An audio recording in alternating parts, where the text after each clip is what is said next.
Barcola a été au cœur de très nombreuses rumeurs de départ au cours de ce mercato estival, on parlait même d'offres à 100 millions d'euros, sauf que voilà, le joueur se plaît au Paris Saint-Germain, le PSG apprécie le rendement de son offensif, et on va toujours plus loin dans cette histoire d'amour réciproque, puisqu'aujourd'hui on évoque la prolongation de Bradley Barcola qui doucement mais sûrement avance. L'idée, ce serait de prolonger jusqu'en 2030, donc s'inscrire dans la durée avec un joueur qui pourrait augmenter sensiblement son salaire. Ça peut se comprendre parce qu'il est arrivé en provenance de l'Olympique Lyonnais pour 45 millions d'euros, c'était à l'époque qu'un espoir. Depuis, il est devenu international français, il est estimé à 70 millions d'euros, mais on peut même dire qu'il vaut plus sur le marché, autrement dit, son salaire lui aussi, il doit être revalorisé.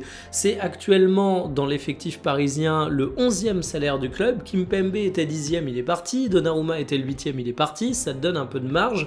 Alors oui, c'est pas un titulaire indiscutable, mais il y a de la marge avant qu'il atteigne les top salaires. Ousmane Dembélé par exemple gagne quasiment 3 fois plus que lui. Barcola, il est à 550 000 euros brut mensuels.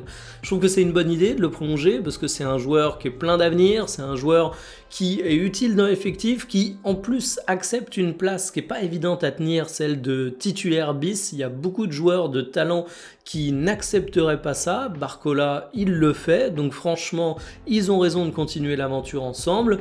Et j'ai capté que Barcola, mine de rien, il a déjà bien dépassé la centaine de matchs avec le Paris Saint-Germain. Moi, j'ai l'impression qu'il est arrivé en provenance de l'OL il y a de ça seulement quelques semaines. Le temps passe vite.